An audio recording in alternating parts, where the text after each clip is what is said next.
Velkomin í föstudagsþáttinn. Við erum með bland í poka í kvöld, eins og aðra daga. Við ætlum að kíkja á kaffihús, ætlum að tala um húsaskipti, fá okkur landsbyggðar latte og fjalla um tré og heyra af brúðuleikhúsi frá Hvammstanga og fá söngatrið í lokin. En til mín í sófann eru komnir góðir gestir. Það eru Sesselja og Einar og þið rekið á ég segja ferðaþjónustustaðinn eða bara kaffihúsið. Þetta er Kaffikú inn í Eyjafjarðarsveit. Já, erum við ekki að leita meir í afturrenguna? Kaffihús? Já. Bæði? Fyrir þá sem ekki þekkja, þá er þetta miklu meir en bara kaffihús. Ef þú kannski segir okkur aðeins Einar upphafið að þessu og hvað er þetta nákvæmlega? Já, við erum sem staðsett inn í fjósi á annarri hæð og þar sérðu yfir allt sem er að gerast inn í fjósinu. Pabbi minn er bóndi þarna og bróðir hans og Og þú alinn upp við að gefa kálum og svona? Já, mjólka og allt þetta. Og þeir byggjaði þarna 2007 sem þetta var þá á sínum tíma stærsta fjós landsins og allt sjálfvirkt að inni. Og það fékk smá svona umfjöllun og fólk fór bara að koma þarna. Já, vegna stærðarinnar og sjálfvirkninnar. Já. Og vildi bara sjá þetta. Já. Og það eiginlega svona, þess vegna var þessi staður til bara svona að sjálfu sér. Þið voruð bara að uppfylla einhverja þörf? Já, í rauninni.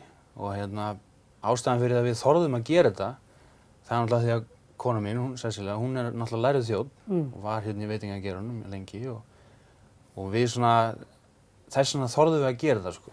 Af því að við höfum enga reynslu eða þekkingu í þessu en það hjálpaði okkur mikið. Og þá byggðuð þið hvað, ofan á fjósið eitthvað? Eða var þetta til staðar? Nei, þetta var til staðar sko, þetta var bara loft sem var yfir mjaltaróbótunum, þjónunum og svo bara háaloftið yfir mjólkutangnum og því sko. Þannig að þetta var allt til staðar, við þurftum bara að innrétta og fá leyfin sko. Og setja í gang? Já, og við erum búin að stækka staðinn tvisvar síðan 2011 sko, því að það er bara, sumrin eru alveg bara crazy. Já, þetta er alveg magnað. Ég hef komið þarna og þetta kemur manni verulega óvart og þetta er ekkert smá fjós. Já. Við erum að tala um hvað það fæðist kálfur á hverjum degi nánast. Já, meir en annan hver dag sko. Með 2 í gær og þessu getur bara fylgst með. Já, það sem er kannski líka skemmtilegt við þetta er að fólk sko gerir sér ekki grein fyrir því hvað í rauninni íslensku landbúnaður er búinn að þróast og breytast í gegnum tíðina. Og það eru þetta svona bónda, svona, ég veit ekki, svona ímynd bóndans. Já, eða svona einhver svona sveita bóndi í öllum Íslendingum held ég. Já. Bara eiginlega öllum sko. Já, þannig að, já, sérstaklega, já, auðvitað líka erlendi ferðamönnum, en svona einhvern veginn, það er, fólk hefur alltaf einhverju tengingu í sveit og getur einhvern veginn alltaf sett sig í spor bóndans. En í þessu fjósi, þá náttúrulega eru kýrnar liggja á dýnum og fara í nudd og labba sjálfar í mjólkuróbót og það er kálfaleikskóli og það er kálfasjúkrahús og þetta er bara með allt öðrum hætti og allt snýst þetta velferð dýranna. Þannig að það sem kom okkur virkilega óvart er rauninni hvað við erum að fá mikið af bara animal lovers og vegetarians og það er svo dásamlegt að sjá hvernig Einar sem er svona mikill bónda, ég veit ekki, sonur, það segja durgur, og svo kemur svona vegetarian sem er bara með allt önnur sjónarmið, en þau bara stundum faðmast og eru bara ánægð með bæði. Þannig að það er ótrúlega sjá hvað dýrin hafa það gott. Já, það er nefnilega ótrúlega skemmtilegt. Það er sko einmitt fólki sem vill helst ekkert koma upp, býður bara úti en er svo dregið upp að það er lengst inni. Eftir að ég næ að segja því frá hvernig hlutinir eru. Ég er sannfærður, það skiptir enginn skoðun hjá mér sko, en það er bara svo gott að geta sýnt þetta. Og það var í rauninni svona upphaflega hugmyndin, það var bara að opna og bara sýna, svona er þetta gert og þarna sér fólk allt. Það er ekkert bak við luktar dyr. Þannig að hérna sérðu bara svona er þetta og það kemur ýmislegt fyrir og fólk bara sér þetta sko. Og ég hef ekki ennþá verið í DFF eða Sun eða eitthvað svona, með einhverja svaka sögur. Þannig ég held að þetta hefur bara gengið vel og oft þegar við fáum hópana sem við erum að reyna að gera núna meira, það erum opið alla daga yfir veturinn líka, að hóparnir eru að koma, þeir kannski vissu ekkert hvað þeir voru að gera sko. Það var bara svona kaffistopp kannski? Já, þeir standa við gluggana, taka myndir, svo byrja ég svona að segja frá og tala og bara innan skamms þá eru allir konur bara alveg að mér og ég þarf bara að bakka sko.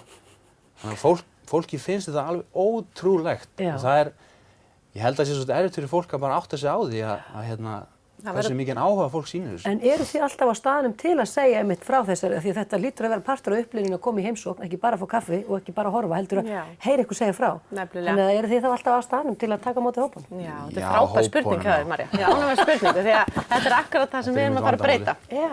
Og við fórum núna í Startup Tourism, vorum valin í það. Viðskiptahraðallinn sem tekur bara 10 teimi í einu. Já, nákvæmlega, og það var bara algjör guðsgjöf, skilur, að fá að komast í það og kannski ástæðan fyrir að fara þangað var bara svona að tengja okkur betur innan ferðaþjónustuna og hitta allt lykilfólkið sem er í kringum ferðaþjónustuna á Íslandi í dag. Og þar í rauninni fórum við í smá naflaskoðun með bara hugmyndin í heild. Já, og hvernig þið viljið vaxa og þróast. Já, einmitt. Og breyttist eitthvað á hrallinu? Já, það breyttist ótrúlega mikið. Við bæði þetta sem þú spurðir hvort við séum alltaf að segja frá og svona. Og auðvitað reynum við að gera það eins vel og við getum. Stundum þurfið líka bara að vera í eldhúsinu að græja hamborgarana og afgræða kaffið. Já, einmitt. Eða bara sinna börnunum okkar heima eða eitthvað.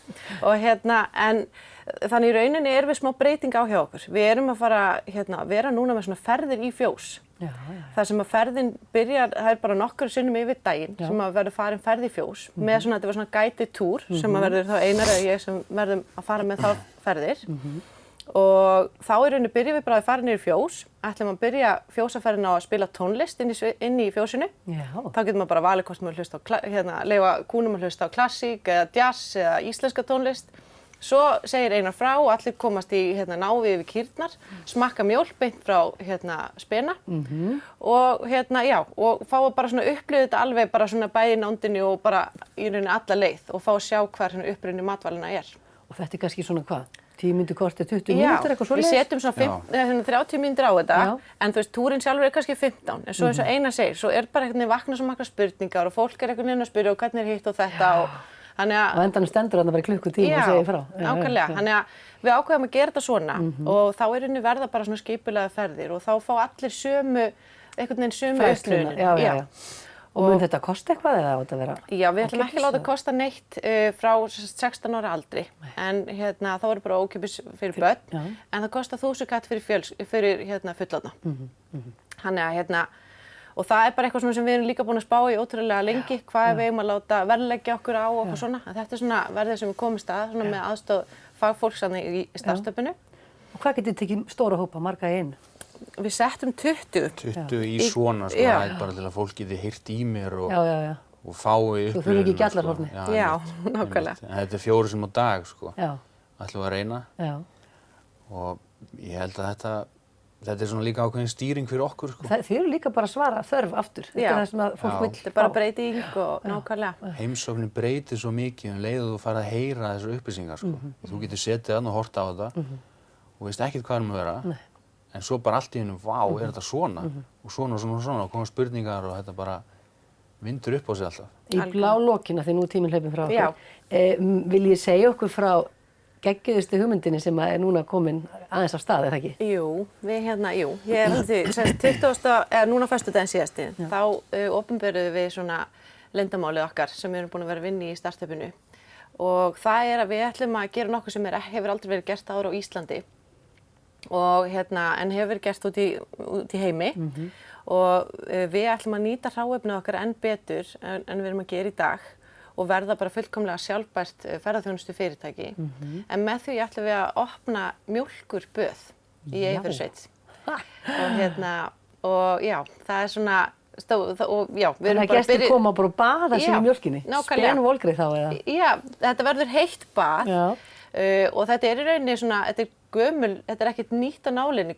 Drottningin Kleópatra baði þessu upp úr mjólk alla sína tíð og þetta á að hægja á eldri húðarinnar, þetta var einstaklega gott fyrir hár og þetta er allra meina bót. Fullt að rjóma í þessu og svona. Já, nákvæmlega. Svo náttúrulega meiri afurðir úr mjólkinni, það er smjörfótabæðið og það er smjörfótabæðið. Hvað þetta er spennandi. Mysan og svo sá ég nú daginn að það er að fara í heybað. Já. Þannig að það er allt til. Hoppa í heyinu kannski fyrir krakkana, það er alls konar hægt að gera. Já. Þannig að við erum svo að fara að nota okkar afurðir í þetta og mögulega veitingastaðar líka sem við gerum eitthvað með kjötið okkar.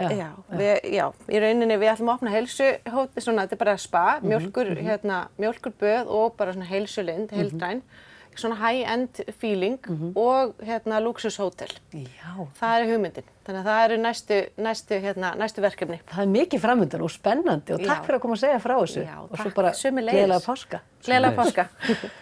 Hingrið aðeins við því að hérna hinum megin við auglýsingar ætlum við að fá okkur landsbyggðar latte.